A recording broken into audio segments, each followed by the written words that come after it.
Втора категорија – програми што може да ја вознемират малолетната публика. Се препорачува надзор од родител-старател.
Драги мои пријатели и пријателки, добро вечер, добре дојавте во уште едно издание Јади Бурек на ТВ Сонце. Ова јас сум? Човече, сум остарел, бе. Што се дешава, бе? Зашто су ти косе обелеле, друже? Зари тебе мука у животу мучи? Добри сте? Слушај, и да не сте као да менја нешто. Јанко, ти добар си? Мораш да лажеш? Слушај, по бонтон мораш да лажеш. Како си? Одлично. Феноменално. Радован Треći, ако не сте го гледале, тоа е работа која треба да ја изгледате. Неверојатно е, знаеш, оние класици кои ми фали уште малце кафе да ми се подигне системот. Обично адреналинот сам од себе ме пука околу 20 часот, ама ој што го гледам ко Клинт Иствуд си, Јеремија број 1, што AC/DC, не, Deep Purple, не, Zeppelin, не, Metallica, што е, муавети за устарачки дом. Порано го дигав да чуше 2 голтки кафе, мислам дека ќе ми се одврзе јазикот, затоа што па и вие некако стареете. Обично порано беше добро вечер, како сте, и почнуваат телефоните да звонат, и вие бевте многу по напани на уста, знаеш, сакате да кажете многу повеќе, но знаеш, се менуваат времињата и вие остаревте и вие сте побавни, но има и друго, нели? Тука што, како да ти кажам, од една страна знаеш, кога си на медиум, битно ти е да бидеш гледан. Од друга страна, знаеш како во една шизофренија сум, а таа па шизофренија ми прави да се чувствувам многу добро. Од една страна, знаеш, те притиска, чекај, не си гледан овдека, знаеш, има телекабел не те пренесува, А1 ТВ не те пренесува, овој не те пренесува, само те пренесува овој или оној. Идеме стрим? Не видов дали идеме стрим, чекај да видам и тоа. Појма нема. Имаме поставено стрим да оди од... Еве, чим Билјана Бици Спасич има лайк на нотификација, тоа има стрим. Дамата со низиниот сопруг живее во Израел, наше девојче, еве, шалом. Шалом и тебе, Милена Тасевска, вечер. Поздрав голем, поздрав сите, здраво Андреј и така натаму, баш ми е драго. Порано мене ми беше разочарувачки, но знаеш како, нема 15.000, но после целиот овој бојкот,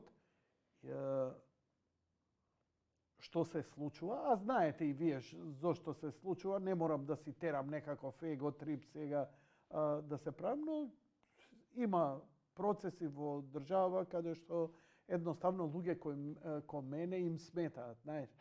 Иако сум ја овде под американско знаме и јас сум проамерикански тип, сепак никогаш не сум сметал дека поларизацијата е еднополарниот свет е добар, напротив, секогаш сум сметал дека најдоброто од Америка и најдоброто од Русија и најдоброто од Кина, Индија и Бразил е тоа што светот може да го направи подобар, а не само една идеја. Да, дека Америка е во моментот Рим, тука нема збор и Рим со сите мани владел со светот затоа што давал најдобра насока во тој момент. Дека имал мани, дека имаат и американците мани како систем, да, апсолутно. Еве, денеска им рикне една банка, Силиконска долина, ние ја проучив многу работата, но многу вознемирени. Вакво паѓање, вакво љоснување на една банка која е главна банка за оние стартап компании, значи за оние мали нови бизниси, за она што прави пушап во американската економија, бидејќи многумина мислат дека економијата ја возат големите гиганти, знаеш, тој што пумпа нафта, па прави нафта, па овој што прави iPhone, да, они се огромни, нема поголеми од нив. Тоа е точно, но динамиката на Западот, зашто ние патевме по Запад? Затоа што има шанса, реална шанса. А сега Западот се обидуваат, нели, со овие големи компании да наметнат еден социјалистички систем, како што имаше во социјализмот, во Југославија. Се знаеше кои беа компании за кондури и не можеш ти да излезеш сега, ја и колега, ај ќе правиме ние папучи. Подобри од Чик Куманов, ај од Чик Куманов оние лајнерките не може никој да направи подобро, ама знаеш, сакаш да излезеш на пазар. Сето тоа го осетивме многу брзо и експлодиравме и покажавме колку сме способни со Анте Марковиќ и кога виде Европа, па оваа Балканска унија е на пат да биде подобра и од Европската унија. Како ќе уништиме Југославија? Југославија ќе уништиме така што ќе ги оставиме да се испотепаат меѓу себе. Ништо никој не мрда со прст. Се сами си направивме. Колку и да проучувам деценији наназад. Што направиле американците, што направиле германците, што правеле французите, што правиле... Знаеш што? Така лесно можевме да ги отфикариме и да си го надминеме целово ова. Така, дојде Меркел овдека и рече сменете го името. Можевме ли да ги отфикариме? Можевме. Можевме на референдум да кажеме не? Можевме. Ке го смене, ама ке имавме уште поголеми онака push-up, pull-up и леверидж за да го вратиме многу побрзо од што сега ќе можеме да го вратиме. Значи може се да се истера и да се направи некаков компромис. Вика, нема компромис за влез во НАТО. Ја не се слагам дека немало компромис, ама морало да се смени името, пошто немало друг рецепт. Ете, 2 децении се обидувавме. Не е точно. Ништо не пробавте. Пробавте со корумпирани политичари, кои за 2 гира, знаеш како ви кажат, кога ќе ја наведнеш кичмата, кога ќе се наведеш, кога ќе ја свиткаш кичмата, се отвара гзот. Се извинувам заради вулкарноста, ама ова е народна мисла, нели? Задникот се шири. Тоа е и некој природен процес, се витка и тоа... Не за сексуални деланија, не зборам за перверзии, зборам господинот се напупи. Сексуално ќе ме употребите? Не. Ќе паркираме Сканија. Опа! Така да ние сме у таа фаза, за жал, само заради корумпирани политичари кои имаат доста моќ. Нормално беа финансирани од центри на моќ во светот, кои едноставно по линија на помал отпор сето тоа го направи. Ја викам, Македонија дури можеше да го смени името во некаков сеопшт национален консензус, например, да ни дадеа гаранции дека у моментот кога ќе влеземе во Европската унија, кога ќе влеземе во Шенген зона, трајно менување на името и дотогаш да ги почувствуваме, значи ние да се согласиме, тоа беше феноменална работа, ние да се согласиме дека Сакаме во НАТО, сакаме во ЕУ, ќе го смениме името, не е проблем, али бараме гаранции. Идентитет, јазик, историја, тоа ништо не побаравме. Нели? Затоа и сега бугарите ни паркираат фапови во нашата наведната кичма и дека кога ќе влеземе во НАТО, ќе влеземе во Шенген, нели, откако се оние промени ќе ги направиме и кога сето она ќе ни се овозможи, и ние тогаш со акламација у сред европски среде Бресел, еве, бидејќи Европската Унија и членките на Европската Унија го остварија ветеното дека Македонија ќе влезе во Европската Унија, во Шенген зоната, дека ќе просперира, дека стандардот во меѓувреме ќе се, а ние ги направивме сите законски измени и еве на крај се согласуваме за подпис за промена на името со задржување на сите историски, национални, идентитетски права и така натаму. Можеше тоа да се истера? Па можеше, ама не со ваква болумента, бе, човек. Не со вакви кои...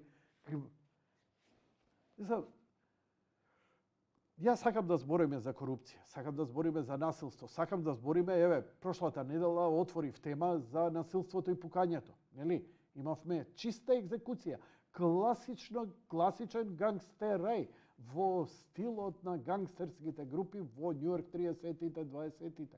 Но отворив тема со гледачите, да, имаше јавување и почна, види, насилство во автобусите. Абе, викам, дај не ово, оно, ваме таму. Не, викам, не сакам. Нека нема јавување, ама инсистирам. Мене ме фати его, бе. Наметнав тема, абе, кој те врти, бе, Јанко, ти што си наметнал тема да збориме? А темата беше дали се чувствувам безбедно во Македонија поради пукањата. Значи, конкретно за мафијашки групи поддржани од функционери на власт. И наместо таму да ја терам, се тера на она пониско меѓунационално ширење на омраза. Немав нерви да го слушам тоа. И сега кога сватија дека нема да дозволам плюкање, тие од кисела вода се селјачишта, да ви тоа пидерчиња вие од центар не бањати за никаде и така натаму. Не можев да го слушам, знам дека ќе води кон таму. Од кај знаеш. Тоа ми е работа, бе. Тоа ми е лед диодата. Тоа е мојот супер пауер што го имам. Но, еве ви вечерва. Што сака? Сакате за насилството во автобусите? Си во пле.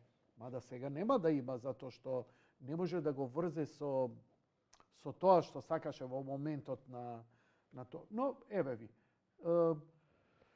Бидејќи за цената на лебот, китка ви вене, лебот ви дреме, не е проблем со цените, не е проблем ни со криминалот. Еве вчера во Бутел беше пукање, велат дека тешко се повредени двајца полицајци, се молам за нивно заздравување и без последици, да излеза што е можно побрзо.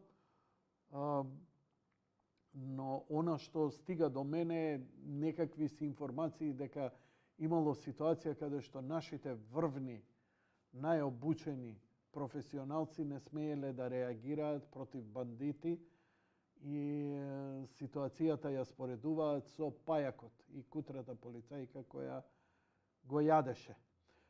Иако, да ви кажам, само една работа во врска со полицајката, многумина ја критикува, таа веќе не е во полиција, си даде, таа го смени исказот, се повлече и не остана да води Дон Кихотовска битка. И многумина ја нападнаа заради тоа, зошто дозволила, зошто се исплаша. А што требаше да направи? Извинете, што требаше да направи? Дон Кихотовски да се бори, кога нема ни адвокат, нема ни пари, живее под притисок, криминал, излезе некој од вас да ја заштити? Не. Лајкови и јадење, бурек на Фейсбук? Не. Не фала. Не фала. Кликање лајк никому не му помогнало. Никому не. Ја не викам како би можел јас како поединец да ја помогнам. Но знам дека, еве, например, на французите кога не им чини нешто. Што беше сега последново во Франција, колега?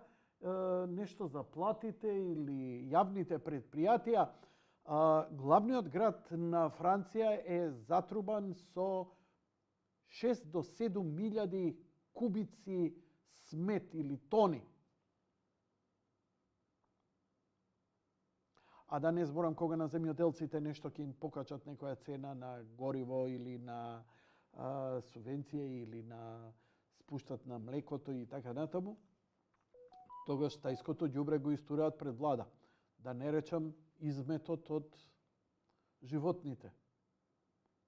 Да не речам ги изгомнуваат своите владари. Добро, премногу сме мали, премногу сме корумпирани, премногу сме сите ухлебени во државни институции и нормално човек што работи таму кој е изложен се премислува 100 пати. А ако така му треба на народот, знаете што?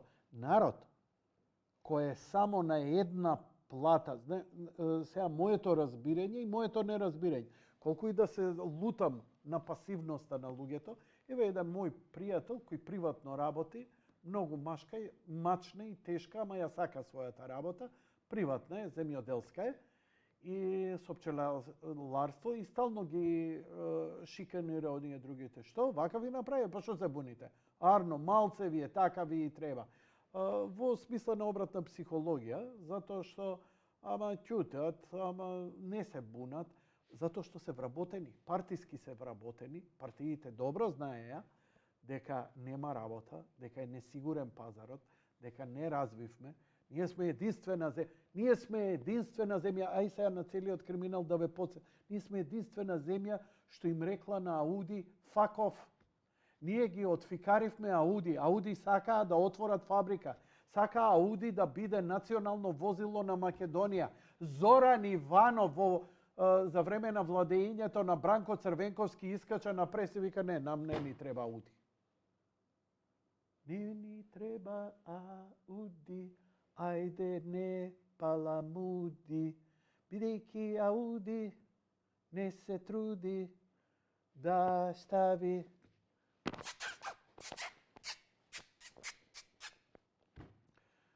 Само тоа е, бидејќи сватија дека можат да крадат, бидејќи никој ништо не им може.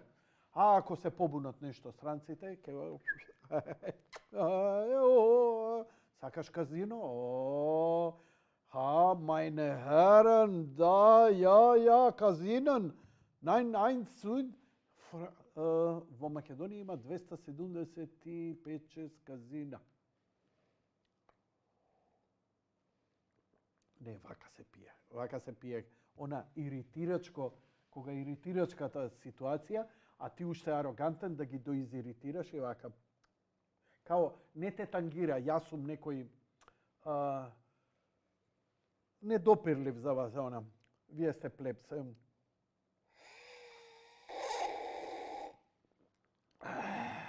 Јанко, многу си одвратен ово, она. Супер!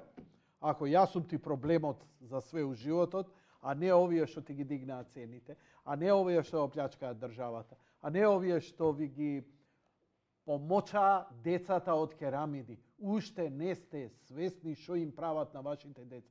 Уште не сте свесни што ви направија 2 години под карантин. Уште не сте свесни какви последици ќе имате од децата. За 10-20 години, кога ќе остарите, и ќе се чудите и ќе се јавувате кај мене, а јао, дека 80-90 годишен.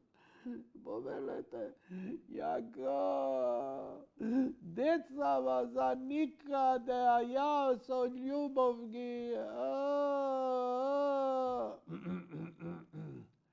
Знаеш што, кој ќе дојде у посета на болница, ќе стапне на тоа цревото за кислород, вака као, добар си, нема да им е гајле, затоа што ќе се свестат какви лигуши бевме, колку бевме кукавици и колку погрешни потези. Знаеш, ја многу му се лутев на татко ми што правеше погрешни потези, но татко ми не ги правеше намерно погрешните потези. Татко ми ги правеше затоа што не знаеше подобро. Не знаеше подобро. Ја тогаш арогантно му викав вака треба, онака треба, мај еве сега гледам од дистанца повеќе ароганцијата ме водела од што некакво реално знаење. И во тој архаизам на знаеш она, влечеш од старото, па се правиш нешто знаеш, па вака ќе се имплементира, стално некому солиш памет. Тешко е. И ќе биде уште полошо. И затоа денеска што ќе правиме тема за муабет, пошто телефоните не звонат, не вртат.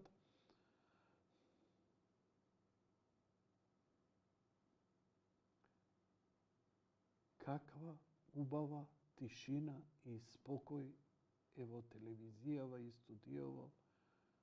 Тоа е, ми се чини дека 3 минути да молчам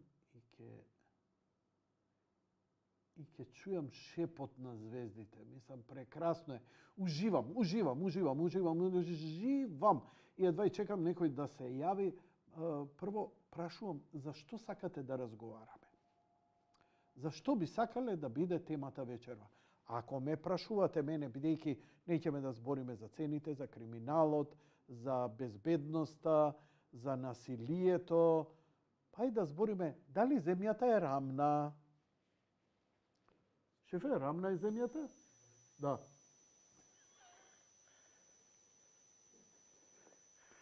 Добро вечер. Добро вечер, повелете. Рековте можам да зборам по желба некоја тема. Да, така? да, само прашав ако може да ми кажете зашто би требало темата да биде. Моментално темата би била огромен притисок да мора опозиција да се сложи за да влезе бугарите во устав на секоја телевизија и Тачи тоа го збори и овие опозицијски партии и што ти знам, огромен притисок да мора бугарите да влежат во уставот. Тоа е топ тема сега. Има и други ствари, и левот и ово и оно. Ја би сакал само следното да покажам. Можам своето мислење. Да, ве молам, едва и чекам да го чујам. 2006 година доаѓа ВМРО на власт на чело со Груевски. Прво што Груевски направи, тврли рукавица на опозиција и кажа следното. Да се договориме за национални интерес, да се договориме за да имаме заеднички консензус, што е нешто од државен интерес, као што е железница, промена на име, индустрија, да се договориме како банки ќе работат, да се договориме за патишта да правиме, тама кај што ние ќе почнеме вие да завршите и обратно, вие ако дојдете на власт, ние да експлицизно, значи, одмah го одбива предлогот на ВМРО. СДС не прифати да има заедничи консензус околу националните прашања. Значи, рукавица и беше фрлена.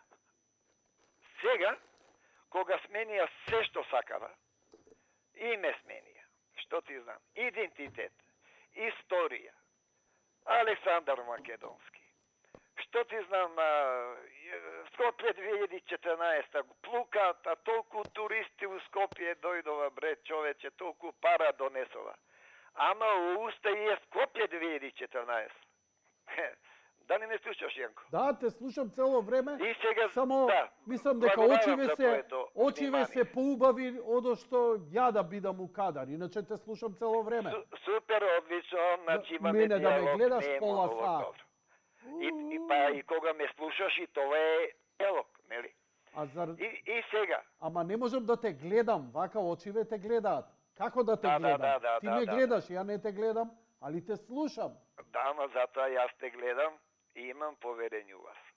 Па и треба да имаш. Значи, они одбива све можно што и беше понудено, а денеска, и мислам, појасно од ова не може да биде, ти доаѓа Меркел, јас, авторитет, само уште името, сега најново, уште таблиците да ги смените, уште веќе еднаш ми сменија пасош.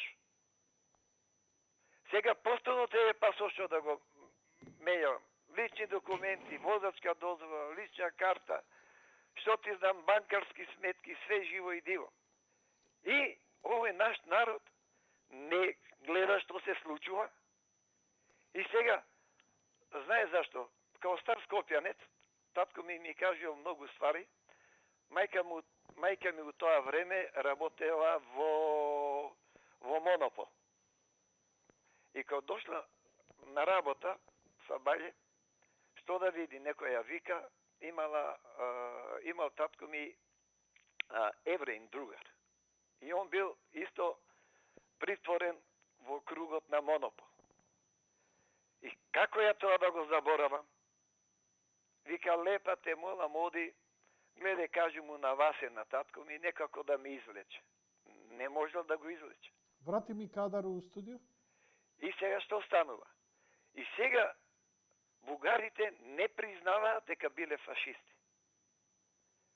Ексклузивно, нека слуша македонската јавност, и јас ќе кажам нешто. Мојот тетин бил заљубен у мојата тетка, која била докторка во Скопје. Он се вика Илија Ненов, фашиста. Фашиста. Докажа.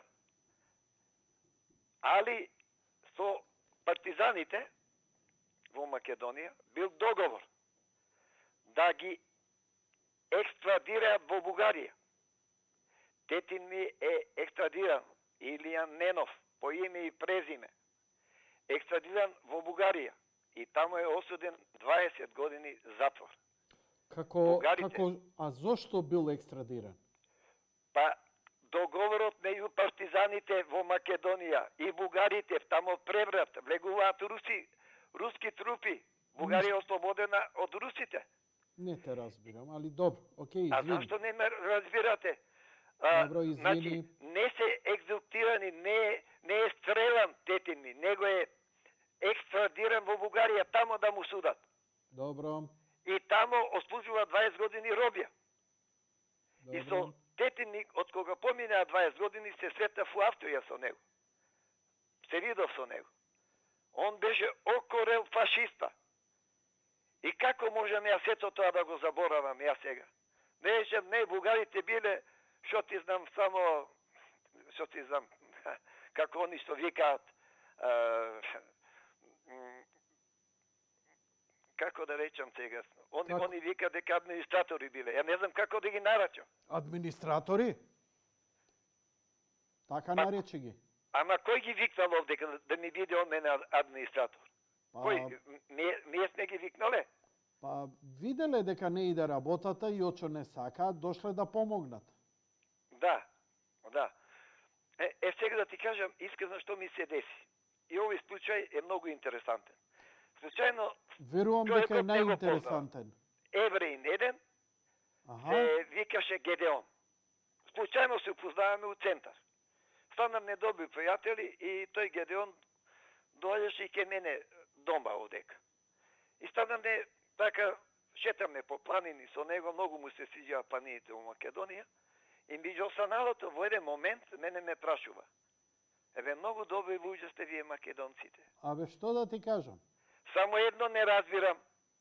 Зашто не предадовте, вика, да не носат у Сребленка?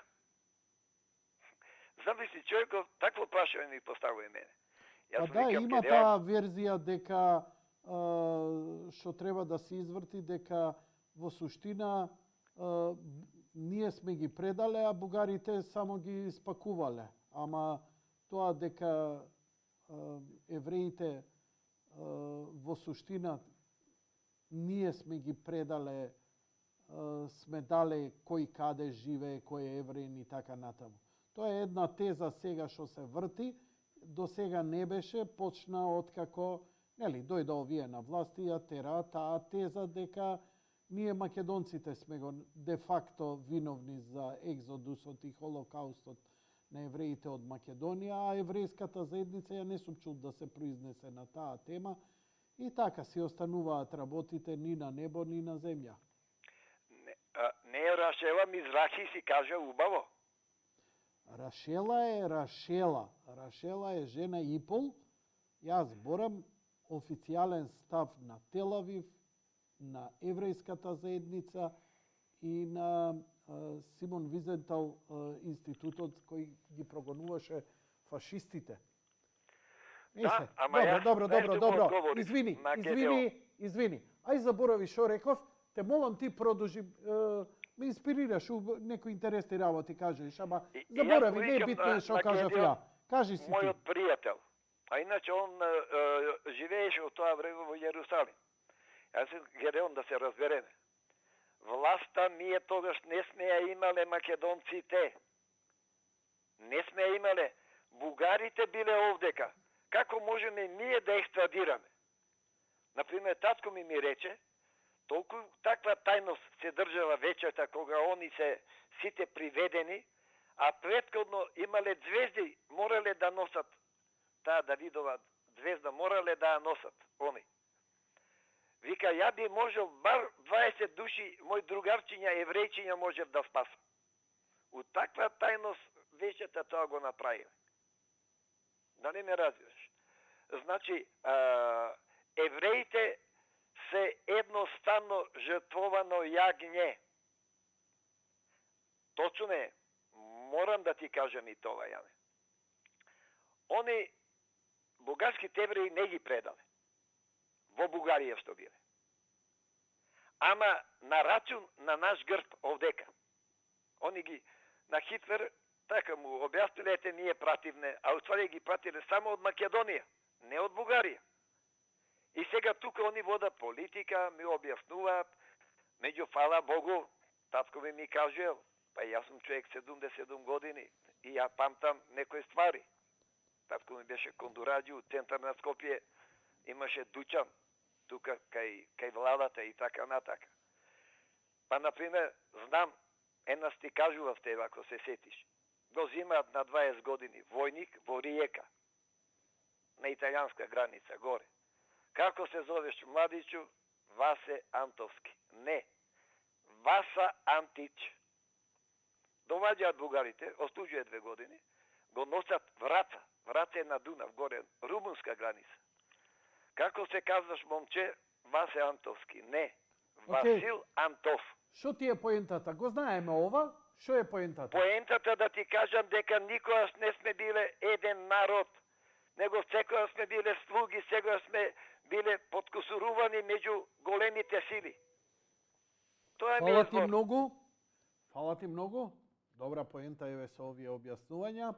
Лека ноќ и пријатно од мене. А ние одиме со следниот гледач. Како бе се исклучи моментот кога ми рече дека имаш гледач? Како? Како се исклучи гледачот? И да се исклучи.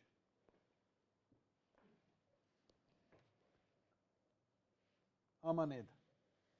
Океј, ќе почекаме. Имаме друг гледач на линија. Го слушаме. Телефонот дека звони.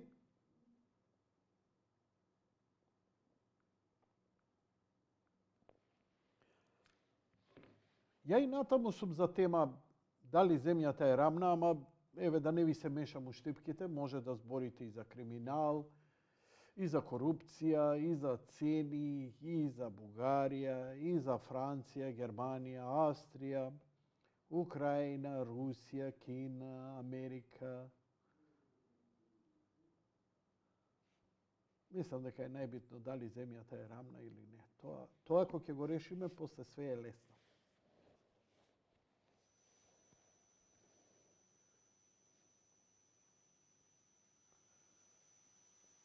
Има некој на линија, веќе слушам. Да. Добро вечер. Добро вечер, Јанко. Повелете. Ајде сега ние вака повозрастните да си кажуваме народни приказни, да биде поинтересно, да тргнеме ова политикава. Темата ми ја наметна со идејата што се случува во Америка, демек не се само големите компании, него тука има и мали кои што работат таму и кој не работи кој што треба, се знае. Ме разбираш? Добро. Сега, ќе ти кажам лична приказна. Ја спомна Газела, како фабрика за кондори. Таа е отворена пред земјотрес негде 60-та година. А јас сум со кондурите врзан животно, зашто од 7 години сум испрал клинци за правење на кондори, пошто татко ми беше кондураджија. И што се случи сега? После 45-та, значи нема одмора да трае обнова, така? Значи сите кои што биле одредени за наети, луѓето углавном биле со занетчиство и земјоделство.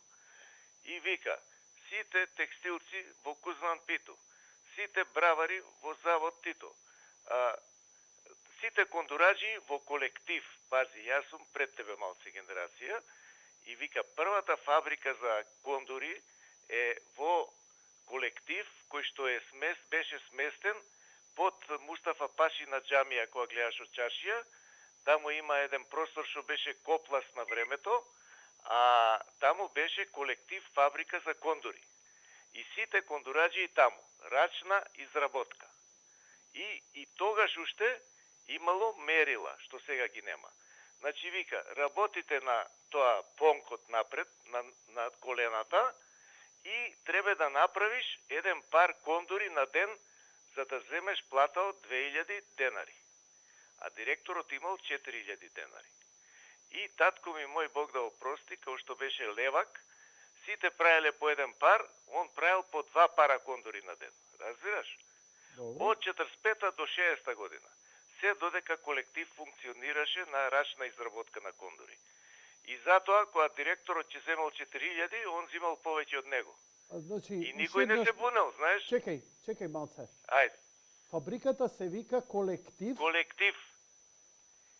Па јас сум пред тебе две генерации, сваќаш? Никој не те праша колку си и колку сум. Која година е таа фабрика? После Втора светска војна е отворена. Во Скопје. Во Скопје, во казнени завод го викале тој, како било као шутка денеска. Да видам да нема некоја стара фотографија. Погледај, ја за Скопје друг пат ќе зборим. Ајде, многу сум мераклив. Не, барам фотографија, аман. Што правиш, бе? Што даунлодираш? Тиња е интернетов. Нема. Нема колектив, нема. Па кој ќе ти памти пред 90-та тоа? Абе би требало, што ја знам. Чекај да видам, еве млекара Скопска млекарница или млекара Скопје, како беше? Да. Што да? Па постоела млекарата таму, кај беше, не знам. Млекара Скопје или Скопска млекарница, како и беше насловот? Па не се сеќавам, ја ти зборам за кондурите. Да, и ти си во право. Може да продолжам? Да, те молам, не застани. Вака сега. Значи, тој работеше, значи од 45-та до 60-та. Не те слушнав, добро, не е битно. Значи, од 45-та до 60-та година, значи тогаш се направи газела, а стариот мој имаше дуќан во чаршија, кој што го наследил од турско, ама не можеше да се обавува самостојна дејност, сваќаш? Значи не може дуќанот, некој го користи таму и ништо. Ме слушаш ли? Абе те слушам цело време, сакаш да зборам или ти да збориш? Па ако сакаш и ти јас ќе чутам, али сакав да докажам. Па ја дали те пресекувам? Не, фала, добро. Идемо далje. За исте паре. Значи вака. До 60-та година немаше самостојна дејност. И кога заврши тој дел, се отвори простор дека може да се работи приватно. И стариот кажа, јас не можам да работам у фабрика, му нуделе шеф, ама вика, јас знам само кондури да правам рачно. И му се овозможи да си го отвори дуќанот, и од 60-та година, па фала Богу до 90-та, не израсна сите, со тој чекичот на колена, со кондурите и со дуќанот во чаршија. Ама, што се вика поштено и честно. У чаршија имаше збор таму, ама сега што да им збориш на ови? Абе на збор ти кажува и готово, амин. Сега те гледа у очи и те лаже, човече. али што да кажеме, ајде ја кажа својата приказна, сега ова поента во денешно време, само пази некој да не ти продаде 2 леви кондори. Ме разбираш? Ето таму сме дојдени ние. Благодарам. Ако имаш некој коментар, добро, ако не, доволно е за вечерот. Не, фала, вакви сведоштва се добре дојдени, супер, бидејќи ја не верувам дека за актуелна тема веќе народов има капацитет, освен оние партиски емисии што се на другите телевизии од Сабајле, каде што нели 90% се по налог, другите се оние редовни. Така што ова ми е многу драгоцено. За жал, додека ти збореше, се обидов малце да прогуглам, да најдам барем некаков документ, нешто да ми се појави од фабриката Колектив, или барем некое друго име дали носела. За жал, единствено што најдов е од фабрика од Прилеп за обувки. Така што тоа е тоа. Газела ни било тоа, ни било тоа е тоа. Фала ти многу. Ако дојдеш до некоја фотографија, те молам слободно контактирај ме, прати, убаво би било. Еве ти е сликата, во ред е, тоа е тоа. Зошто за Скопје да збориме? Ајде, за Скопје друг пат многу имам кеф, ама треба многу да се напрегнам и ако ме држиш здравје, ќе се видиме за таа тема. Со секое вака, за таа тема do not hesitate. Значи кога сакаш у секое време. Во ред? Благодарам. Ти благодарам и на тебе. Телефоните, линијата е повторно слободна. Темата е дали е земјата рамна. А ако баш за таа тема не сте вешти, може да збориме за влегување на бугарите во Уставот. Тоа беше едната тема. За евреите, нели, сега за измена на историјата, евреите, кој ги предал, што ги предал, како било, што било и така натаму. Или фабрика за кондори. Споредено. Види, за да го разбереш, ги разбирам гледачите, бидејќи за да го разбереш денешно време, ти мораш да имаш некаков критериум, да видиш што е, како било некогаш. Бидејќи, замисли, се раѓаш во општество кај што се краде.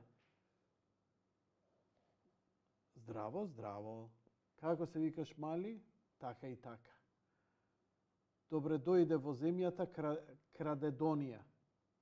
Ние овде сите крадеме. И, нели, чим не знаеш за поинаков концепт, на младиве име, викаме, па добро, сите крадат, ќе крадеме и ние. Па ајде да крадеме, зашто да не крадеме? Нели е тоа правило, така треба? Добро, ајде ќе крадеме. А Рома има млади што викаат, чекај, не ме бива за крадење. Ја колку знам, не се краде. Знам дека често се работи и се заработи и сакам мирно да спијам. И ќе си отидам на било кој начин. Ма дали ќе земам бугарски пасош, француски, или ќе земам марсовски, не ми е гајле, палам патиките од овдека. А вие крадете си да упропавасте теја земјата. Не знам како би било поинако и како би го исперцепирал. Океј, имаме гледач на линија. Чекам режијата да го вклучи. Аха, добро. Само тестира дали линијата е слободна. Слободна е линијата, така да нема потреба да тестирате. Во моментот нема заинтересирани за вклучување. Што се однесува до... еве една тема за рамна земја. Дај го мојот компјутер. На почетокот на второто полугодие, основците ќе ги добијат учебниците. И откако видовте дека добивте ручки од тупани, може би не набавивме учебници, но затоа ќе изградиме 4 автопати. Ма ја мислам дека веќе ги изградија 1300 километри, доста е више. Стварно. Да и кажете им на луѓево нека не градат више не остана земјоделско земјиште, 1300 километри автопатишта на плюс сите оние. Па то Белгија нема, бре. То ни у Београду нема, у Бриселу нема. Океј.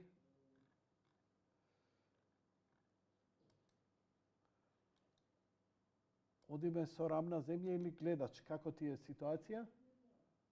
Ништо не разбирам. Добро, значи идам јас со моиве монолози. Месецима нема своју светлост. Месец и сунце круже изнад равне земље. Месечината нема своја светлина. Месечината и сонцето кружат над рамната земја. Месечината настојува да се приближи на сонцето за да се наполни. Кога доволно ќе се наполни, значи се чарджа, како мобилен, го продолжува своето кружење. А иначе го подзастанува. Добро. Кружењето се со кружење секако се празни и кога е при крај повторно иде на полнење. За разлика од месечината, Јупитер, Марс и Сатурн, како и звездите, не се во можности да се наполнат како месечината, они се јако мало напуне. Красно. Илхица. Красно. Затоа можеме понекогаш да приметиме како треперат, бидејќи се лоше напуни. Гледаш ли бе? Црепеден. Затоа треперат звездите. Затоа што не се чарджани кој што треба. Логично бе, човек. Логично. До кога ќе ви учам? Фино објаснено. Добро вечер. Добро вечер. Добро вечер. Господине, повелете во програма сте. Па ја нема да зборам ни за бугарите, ни за евреите. Ќе зборам за една тема, нешто која се околу безбедноста. Ние треба да разбереме една работа, дека сега е 21 век. И дека некои работи до вчера што ни биле непознати и сега ги осознаваме и дека не можеме да очекуваме дека некои работи ќе се сменат преку ноќ. Каде јас го гледам проблемот? Ние сите знаеме дека некои институции во државата се урнисани. Во минатото период кога сите го плукаат, некои кадри државата си ги школуваше од мали деца. Сакам да кажам. Знаете, во минатото пред 90-та година, кадрите за безбедноста се школуваа од 14-та година. Значи, по завршување на осмолетката, сите тие што сакаат да бидат припадници на безбедносните структури, се запишуваа во средното полициско училиште. Па учеа 4 години таму, државата ги шлифуваше, политички, морално и се останато на како што нели сега. И после ги пушташе на пракса кај со искусни волци да работат и затоа али при тоа сето тоа беше нели покриено со законски, да не кажам со закони со кои едноставно доваѓа до израз моралот, етиката и честноста во работењето. Сето тоа се урниса 93-та година, кога почна да се укинува тој систем на образование, а најповеќе се урниса после 2000-та година, кога почна све и се што да се прима во кадрите. Сега каде е втората грешка? Со одлука на Уставниот суд на Република тогашна Македонија се дозволи да секој граѓанин има право да конкурира и да биде вработен во Министерството за внатрешни работи, а не се правеше на природна селекција. Па се случи ова што го имаме денеска, да некој што има кривична пријава за било што, да гледате дека облекол униформа. Што понапред тоа не било, да не кажам, случај, затоа што се испитувало до 3-то колено, до 4-то колено, работела службата. Па знаела дали ќе го примат на едукација или нема да го примат. Тоест, дали бил морално, политички подобен за да ја брани државата. Тоа е едната работа. Втората работа, во високото образование исто си имаше своја, да не кажам, образовна институција, каде што државата си ги планираше кадрите, колку и требаат, и зашто и требаат, и каде и требаат, и толку запишуваше студенти. Додека сите оние останати, што работева тогаш, а не ги исполнува условите за да се запишат Таја може абондрено да се запишат, меѓутоа па со знаење на државата. Значи, вие не можете да одите на факултет, ако државата не знае дека сте на факултет. Тоест, ако не ви дозволи државата да одите на факултет. Затоа што вие не сте планирани во соработното место. Утре, кога ќе го завршите тој факултет, државата треба да ви најде работно место. Сега што се случува? Сега што имаме? Прво имаме непроверени кадри. Знаете, примате човек и му барате уверение за забрана за вршење дејност. Ама дали тој човек има кривична одговорност, дали претходно бил ставен во каза евиденција, не ги интересираше сега. И затоа се примени полно луѓе, па полно комши викаат, абе оној до вчера беше таков, сега останал полицајец и едноставно државата и службата си го изгуби угледот. Да не збориме политиката што направи. Знаете како се примаа кадри, како се чистава кадри. Едноставно ние кадри што го вишле Тито беа жигосани, дека не беа подобни, нели? Се знае, се сеќавате вицеви за да не кажам за интегритетот, моралот, да не кажам за образованието, дека тоа се неписмени луѓе со осмолетка па и се останато. А заборив да ви кажам во минатото дека државата си школуваше одреден број на кадри и дека на крајот, кој ќе дојде таа класа да дипломира, веќе знаева со колку им треба дополнително да ги пополнат, да не кажам овие што веќе имаат ослужен воен рок, ама што биле во служби во армијата сродни со тоа што ќе треба да го работат. Тоа значи кои биле војни полицајци. Па тие такви луѓе беа примани и со курс, што викаат некои од 6 месеца беа ставани да вработувани во министерството. Сега одеднаш ни дојде ситуацијата да во министерството имате премногу луѓе со факултет, а немате со средна школа кои ќе може да ги после тоа да ги искористите да работат на терен, затоа што сега сите бараат место, затоа што имаат факултет. И едноставно да имате, да не кажам, тивок бојкот на работните задачи. Тоа е втората работа. Третата работа што е битна и многу е битна, таа провереност, тој човек, дали сепак заслужува да работи на вакво одговорно место. Да не зборам за тоа дали има срце и дали ќе влезе утре во дуел со некои личности од кај што согласно на работните задачи кои ќе треба да му да одговори на тие. Знаете, јас ќе ви кажам една случка. Тоа се случи во далечната 86-та година, кога требаше да се сече еден балкански наркобос од Сарај. Едноставно ви дојдоа во 9 на развод и ви викаат таму и таму, тој треба да помине, треба да се апси. И не ви кажуваат понатака што треба и како треба вие да постапите. Вие треба да знаете како треба да постапите. И знаете, едноставно, ако сегашната состојба ја гледам, ја мислам дека некој него ќе му јавеше дека ќе го чека заседа. Меѓутоа, за тоа не се ни зучна.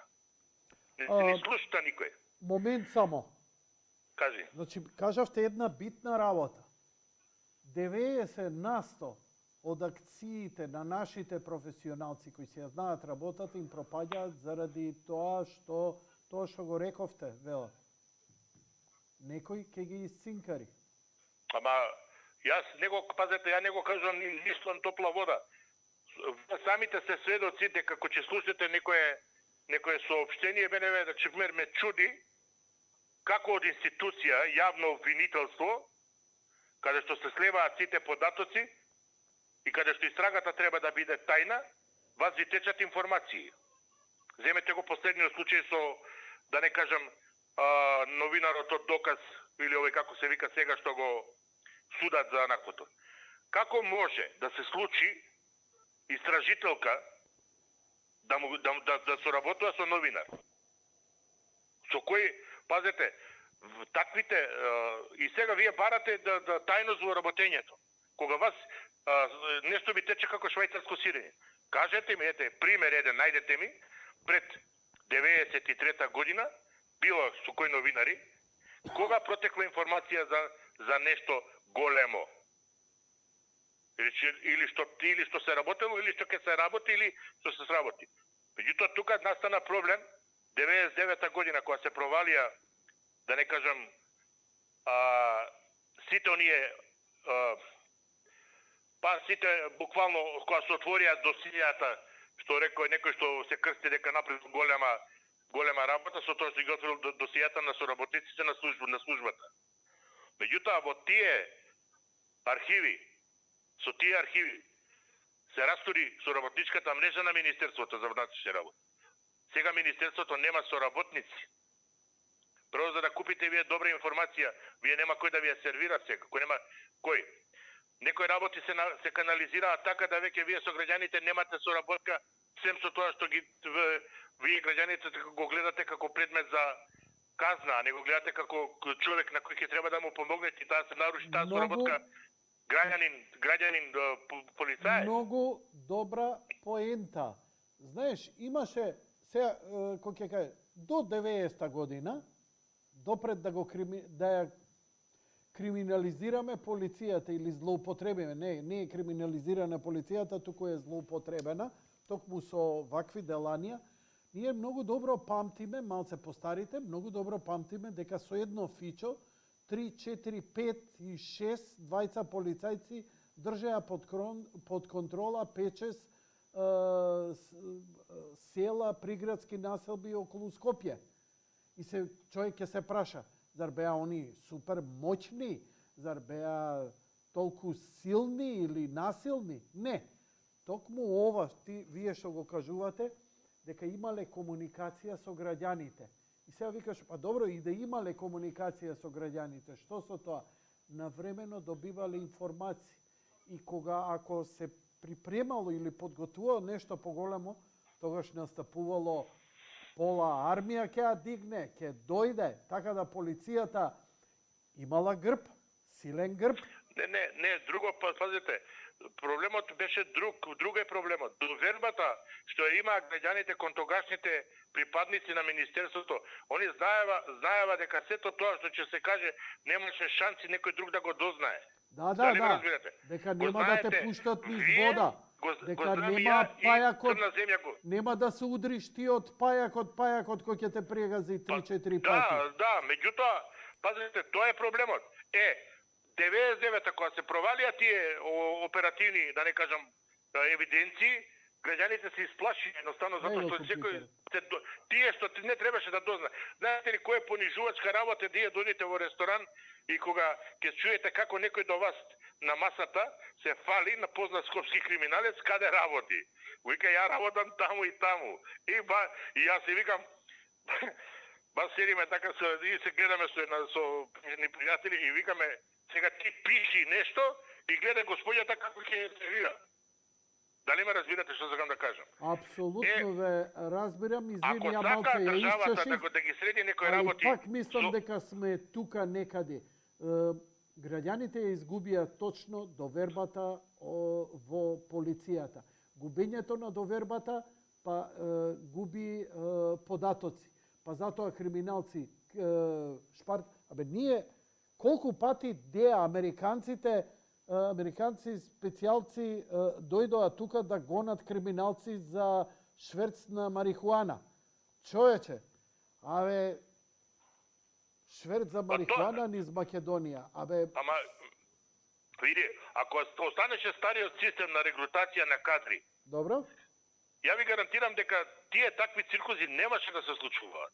И ако останеше стариот систем на образование на кадри, знаете, друго е вие тој млад човек кој ќе го земете и кој ќе го инструирате да треба да работи 4 години како треба да постапува. А друго е сега кој ќе го повлечете него од граѓанството, а тој направил 23-4 години, а влегол веќе во разни кругови во дружби, другари, да не кажам навивачки екипи ваму.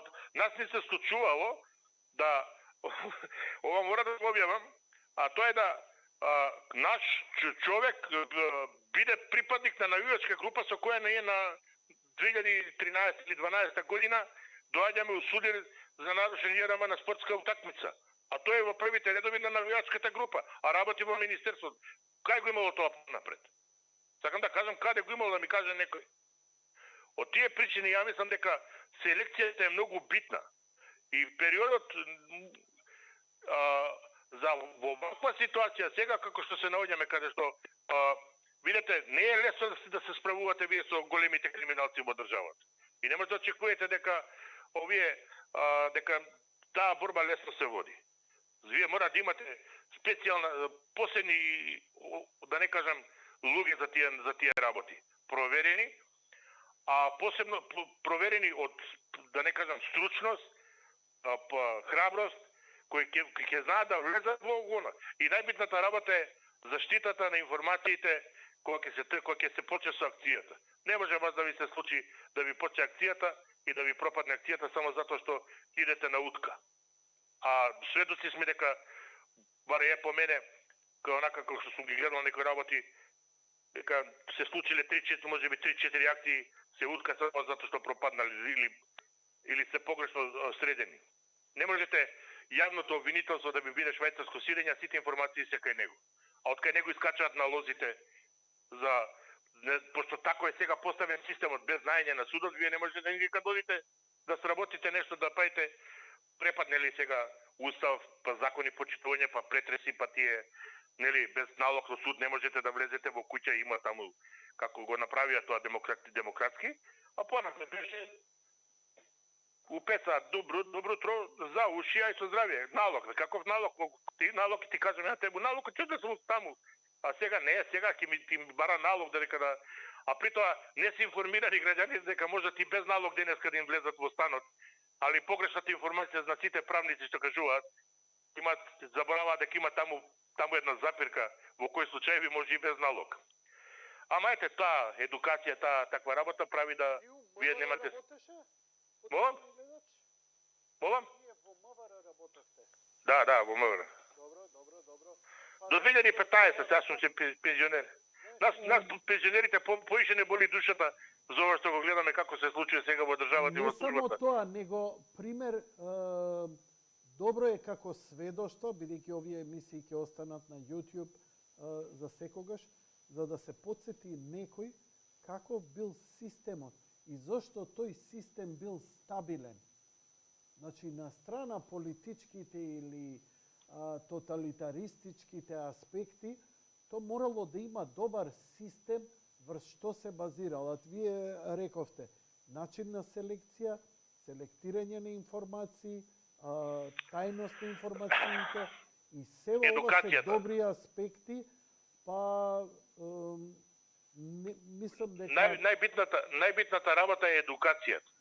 Во минатиот систем ние секогаш имале задолжително неделно доедуцирање од физичка гледна точка и од законски разработување. Значи еднаш неделно сте имале задолжителна настава, а на крајот на годината сме полагали испити секоја година. Значи секоја година сме полагале стручно познавање на материјата што ја работи. И тоа не пред, да не кажам непосредниот старешина, туку пред началството од озгора. Одгоре доаѓаат луѓе и вие како на факултет бирате прашање.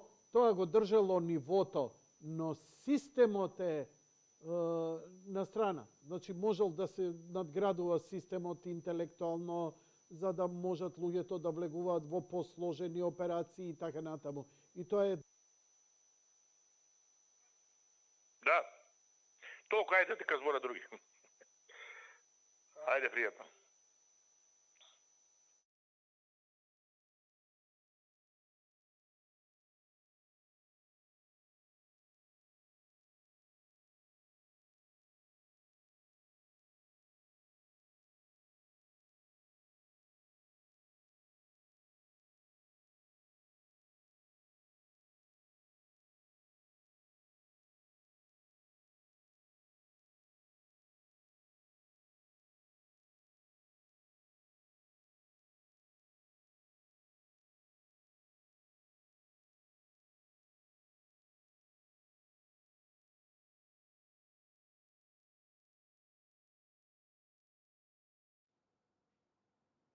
мал технички проблем, се извинувам на гледачот. Нели? Можевме доста... Во секој случај, тие поставувања на систем за стабилност во многу аспекти дава она чувство дека сме живееле во стабилна држава.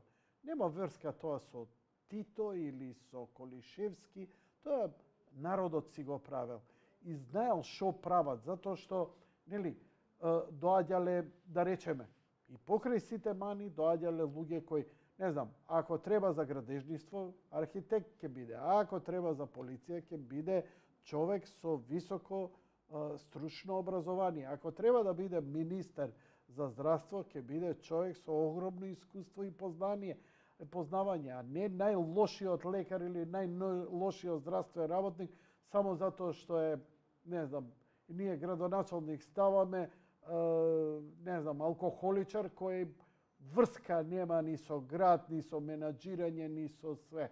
Мислам, тоа е, и после не чинат работите. Па нема да чинат, нормално е. Бидејќи тогаш системот барал генерално, знаеш, мислам дека и Кина и ден денеска се труди токму тоа со од една страна да биде пазарно општество, да ги остави луѓето да си вложуваат, да си прават пари и така натаму, а они да одржат систем цврст, еднопартиски, но со високи стандарди. За жал, и кај нив не успева, иако генерално успеваат во моментов се земја број 1, нели, во светот, во сите сфери, тоа нема кој не може да им го честита, но знаеш како, они секој 2-3 месеца масовни бесења имаат насред плоштад, ама криминалот не можат да го сузбијат. За разлика од поранешниот систем, кога криминал, тоа било, треба да си луд да влезеш у криминал во тоа време. Така што народот затоа има носталгија кон старите системи, а не се подобри старите системи од новите. Туку новиот систем се корумпира само од себе со неквалитетни, необучени кадри и кадри кои се со сите мани, ама ете, близо ке он со врхушката на власта и затоа ќе добие заслужена позиција, незаслужена позиција. Океј. Земјата е рамна до сега. Тоа е темата на муабетот. Да видиме следниот гледач што ќе каже. Добро вечер. Добро вечер, Јанко. Дардан на телефон. Повелете. Поздрав за тебе и за гледачите на телевизија Сонце. Здраво, Дардан. Повели, драго ми е што се јави. Повели се така. Нема мерак да зборувам на оваа тема што ја предлагаш, ама ќе се обидам да го задржам вниманието и твое и на гледачиве на еден малку шеговит начин за односиве со бугариве. Слободно те молам, ја карикирам малку, во смисла само да им објаснам, земи здив, ќе те остава малку подолго како гостин да излагаш, знам кој си, знам што си, соработувавме заедно. Ја малку на иронија, дека, знаеш, имаме жешки теми, имаме теми кои се идентитетски, кои се суштински проблеми, а ние некако лутаме. Но, ја ти благодарам што одлучи вечерва да се јавиш и те молам, повели, говори на темата и ја ќе се трудам така да ти оставам што е можно повеќе простор. Повели, Дардан. Потполно си во право, ни треба релаксација, ама политика очигледно не оптоварува. Ме инспирира да зборувам на оваа тема денешните жестоки реакции на браќава од Исток, кој жестоко го нападна председателот за неговиот вчерашен говор, затоа што побара од бугарите да се извинат за депортацијата на евреите. Срамно за цивилизирани луѓе во 21 век да не најдат сила да си ја признаат грешката. Сакам само да ги прашам, ако тие не ги депортирале евреите, кој ги депортираше? Дали може би сами вадеа билети во сточни вагони да отидат во Трблинка и никој од нив да не се врати? Само толку за тоа. А сега сакам повеќе нешто да кажам за начинот како да го решиме, али на мој шеговит начин. Јас неодамна му предложив на министерот Спасовски да направи нешто и да ги реши сите проблеми меѓу македонците и бугарите. Имаше историска шанса да му возврати на неговиот колега од таде границата, кој ни подари 3 агрегати за граничните премири. За возврат, јас му предложив на министерот Спасовски, за жал, нема слух за такви работи, ни тој, ни неговата влада, да им возврати 2 камиона подароци, една книга, и тоа бугарска, и 1 камион огледалца. Во Бугарија има една книга од авторот Јордан Тодоров, се вика Зелениот барон, печатена во Варна 1980 година, во која еден француски патеписец Огис де Лафром 1366 година ја посетил Бугарија и дал опис на етнички бугари. Ги опишувал како луѓе од азијатска раса со бричени глави, облечени во свилени шалвари, со жолт тен, коси очи, испакнати јаболчици и со конјска опашка на стап или на копје наместо знаме. Сега, секој што сака да осознае себе си, главниот проблем е дали нашиот јазик бил бугарски, дали бил македонски, упорно инсистираат да кажеме дека пред 45 сме биле бугари. Па еве му историска шанса на Спасовски, па и на нашава влада да отпечатат таа книга и да им ја подарат на бугариве, па да подарат и на овдешниве македонски бугари, како што они ги нарекуваат, заедно со камион огледалца. Секој нека види описот на етнички бугарин и нека се погледа во огледало да види дали личи на тој опис.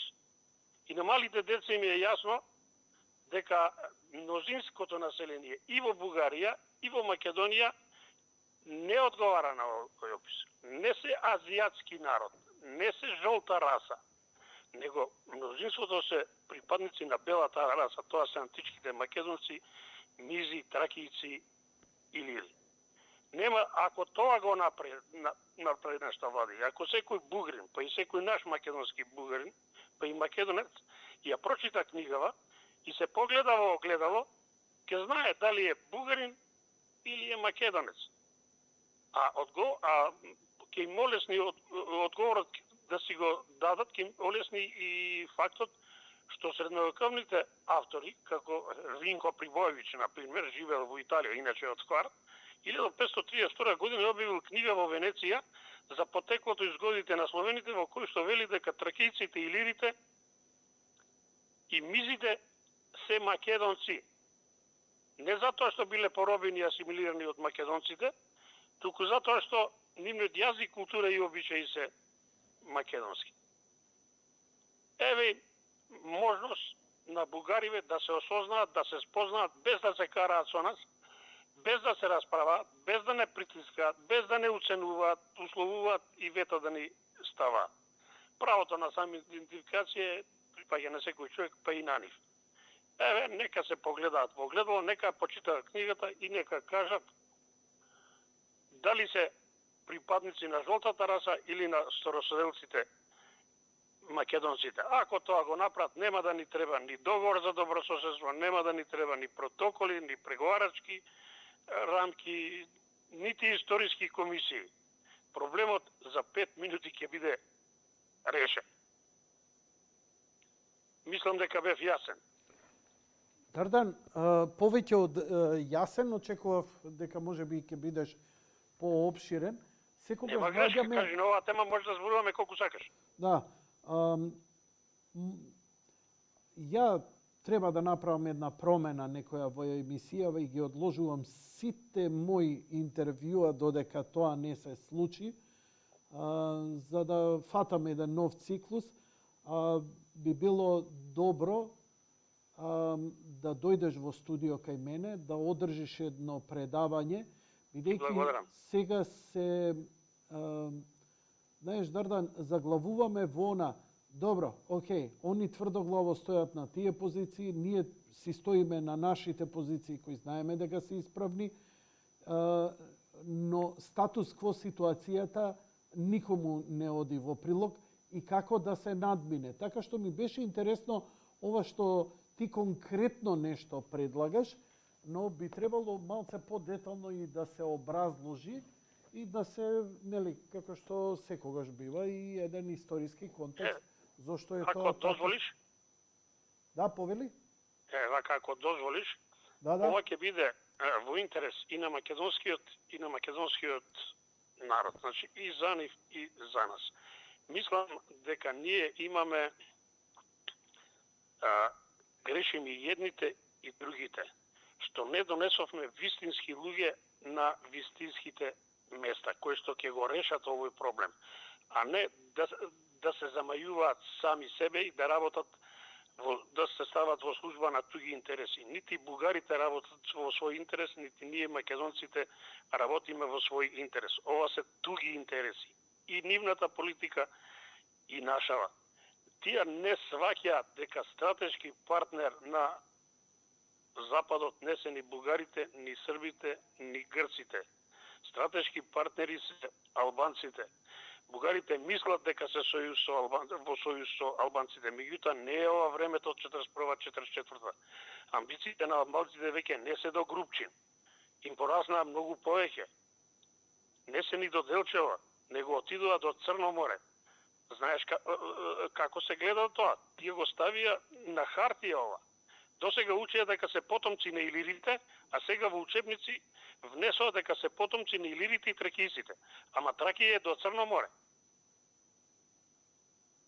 Па тие земаат цела Македонија. Гледај бе, цела влада ја зема, сите јавни предпријатија, све е во нивни раце и сега ќе ја делат Македонија со Бугарија. Па тоа се приказки за мали деца бе. Тие си ја стави во учеб Македонија, сега пукаат на Бугарија. Зелената трансферзарала од Сараево до Истанбул треба да проработи. Тоа е проект уште од времето на 90-тите години, кога беше Олимпијадата во Сараево. Салата ја крстеа Зетра. Зеленото знаме треба да се вее од Сараево до Истанбул. Тоа не го гледаат бугарите. Ако ова го видат и ако забрежат, треба да не чуваат како на дланка треба да не чуваат. Ако сакаат утре себе си да се сочуваат.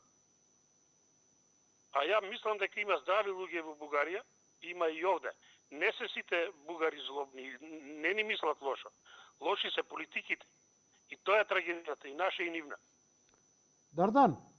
Да? Да не те прашувам кога ќе дојдеш овдека.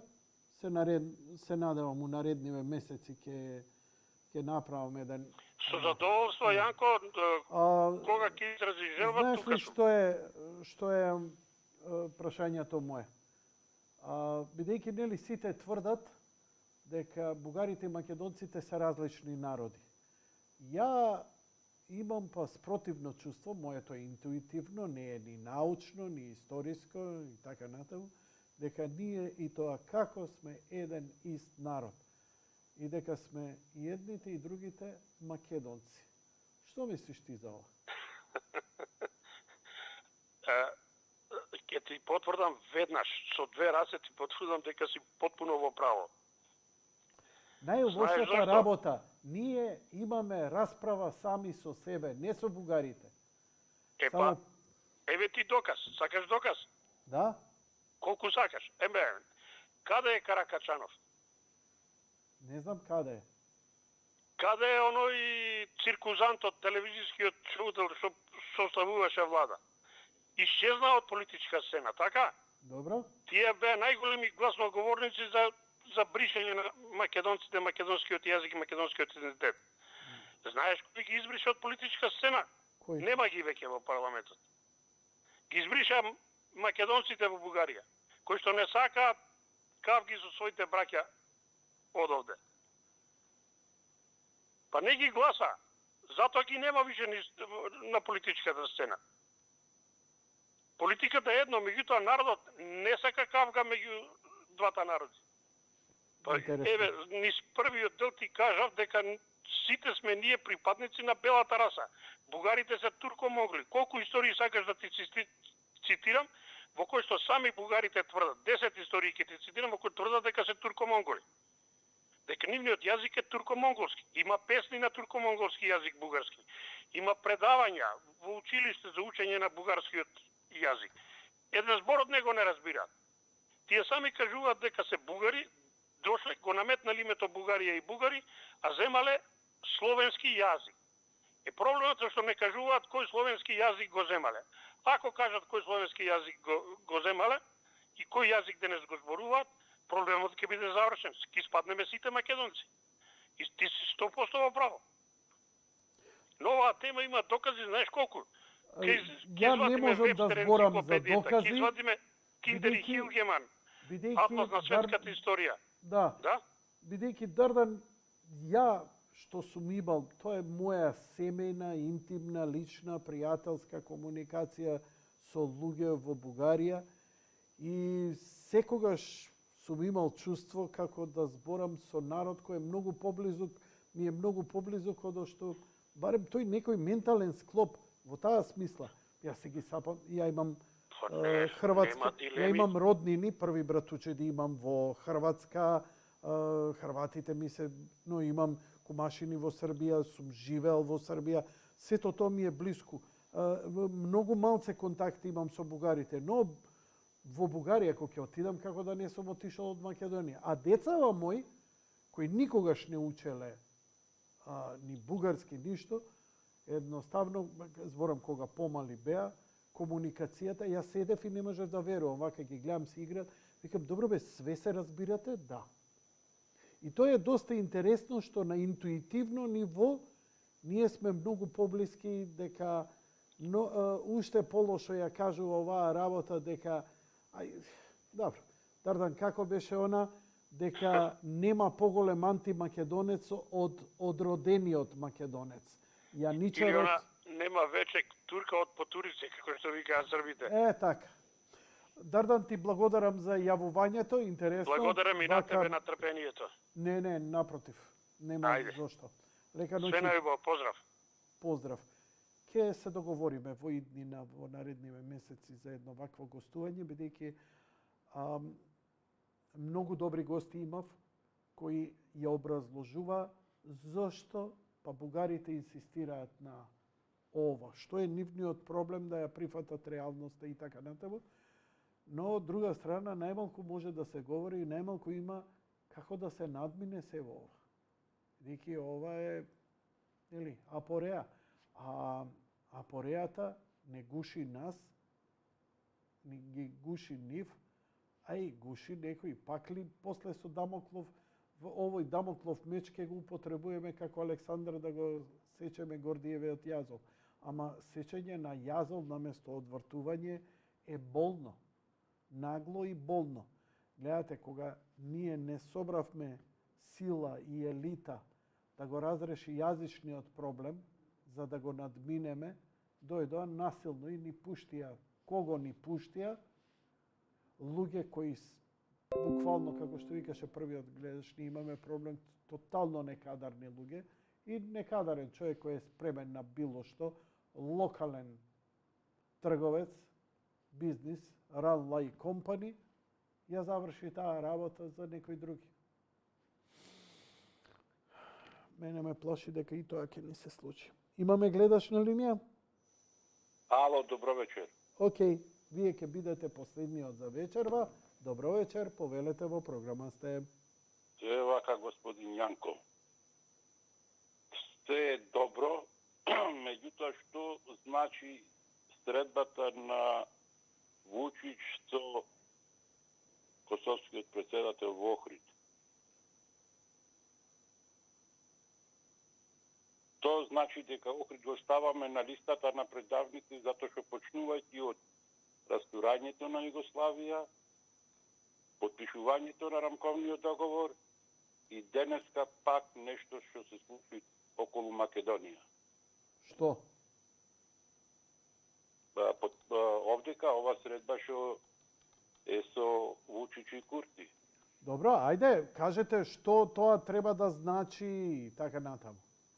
Тоа значи дека станиме во ситуација да не сме способни самите да се одбраниме ова што го имаме.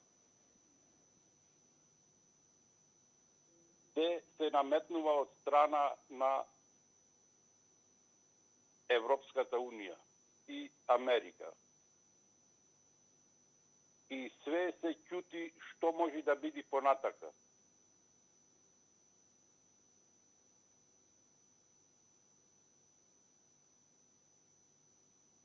Добро, ете.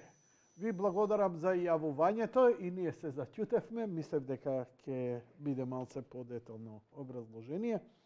Во ред, режија, ќе идеме со уште еден гледач или... Со уште еден гледач, добро. Добро вечер. Некако се обидувам да ја заклучам емисијава.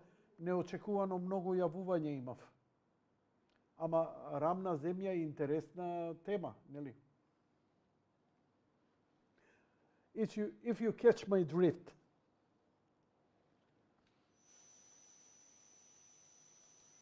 Добро вечер. Хало, добро вечер. Повелете. Сакав да зборувам за еден проблем, јас што го гледам. А се работи, мислам никој до сега не го спомна кај вас. Се извинувам од вака, не гледам баш секоја да се разбериме, меѓутоа, ајде скратам, при крајот сме. Се работи за Калимеро синдром. За? Да. Не Од јас чув. гледам тука проблеми секаде околу себе, луѓе во еве и кај вас во емисија и други емисии во живо, сите се плачат, криви е овој, криви е онај, сите ме мраза, оти вака ми пра. Сега вие сте интелигентен човек, вие то можете пубо од мене да го разработите, така? Не мислам дека сум Ето сакав да ви кажам, ако ме разбравте, а мислам дека ме разбравте. Добро. Ја ви Фала благодарам. многу и пријатно. Ја ви благодарам. Мислам дека гледачот кажа Калимеро синдром, така? Добро. Оној нема правда, нели? Но, знаете, тој симпатичен, добар, питом, кроток лик на Калимеро имаше реален проблем. Он навистина доживуваше неправда. И затоа велеше, нема правда, нели? Океј, со Калимеро ли ќе завршиме?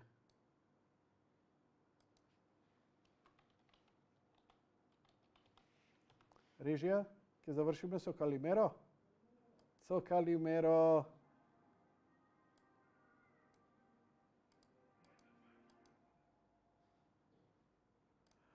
Почитувани гледачи, ја ви благодарам за вашето внимание.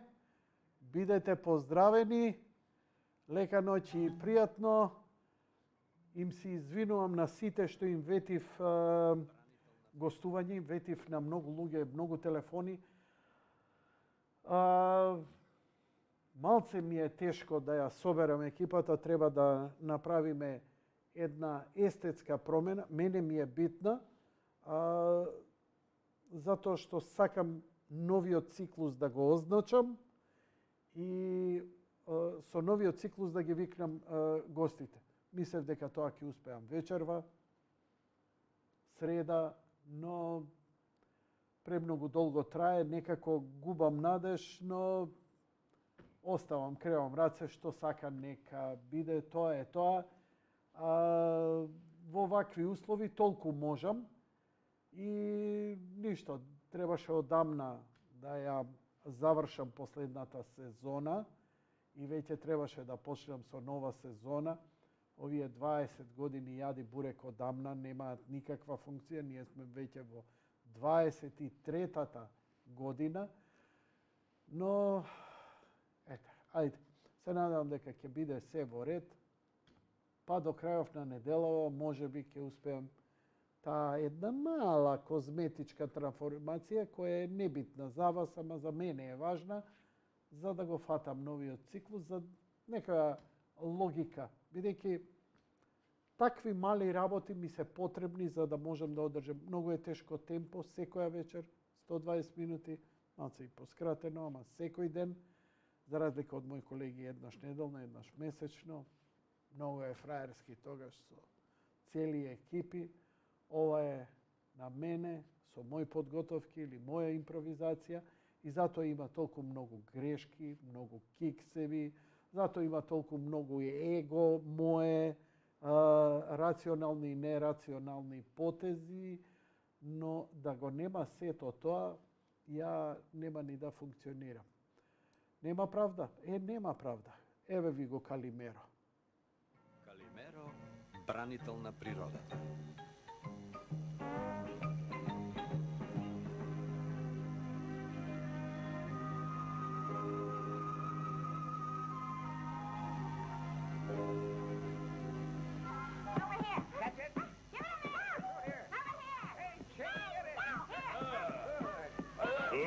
Така не се игра.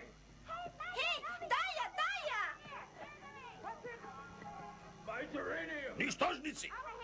Вамо, Калимера, вамо! Што чекаш? Върнете се! Моята цвекиня! Учител сте. Ме чудиш, што не ги учите вашите ученици да ги почитуваат убавините на природата. Не грижете се, господин директоре, јас ќе држам 3 часа неделно надвор од планот баш за тоа. Одлично, одлично, ќе видиме.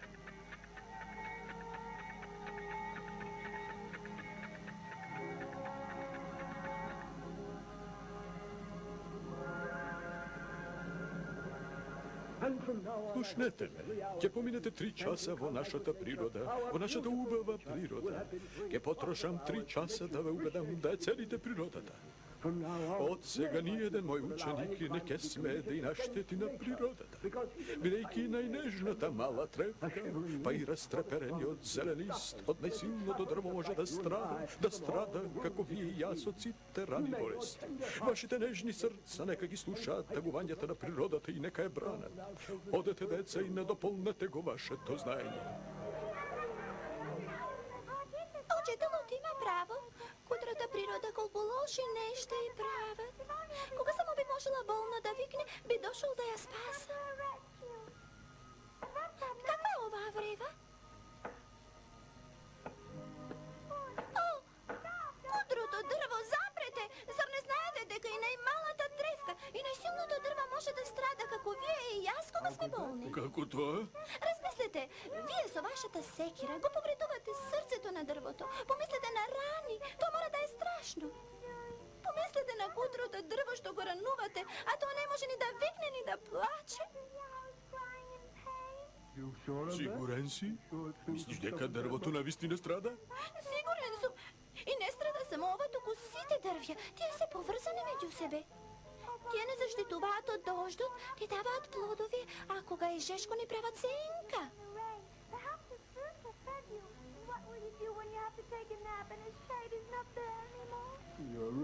Имаш право. Кутрите, благодарение на тебе сватив дека сум лош. Од дрвце мое, прости ми што те раним. Биди среќно и живеј во мир. Одлично, Калимер, одлично. Деца, дојдете, слушнете сите. Седнете и слушајте. Сакам да ви покажам пример на љубов спрема природа. Пример на голем љубител на нашата мајка природа. А нашиот добар и храбар пријател Калимеро слушна очајнички крикови од едно дрво и го спаси. Ова страшна секира нема пак да ранува. Но неговите крикови нема веќе да се протегаат до небото. Слушайте, страшно вреска. Сега слушнавте уште едно дрво кое врескаше од болки. Например, кој беше тој што го бутна дрвото да мудри? Повеќе ова не ќе го толерирам, не сум сигурен, господин учителе, ќе мора да го објасните. Господин директоре? Тишина! Еве, отпуштен сте. Господин учителе, не сакав да ви наштетам, само слушнав страшни крикови од природата. Бегај, глупаво пиленце, оди што подалеку од моје раце, за тебе нема место овде. Знам што мислите вие. Старите не ме сакаат.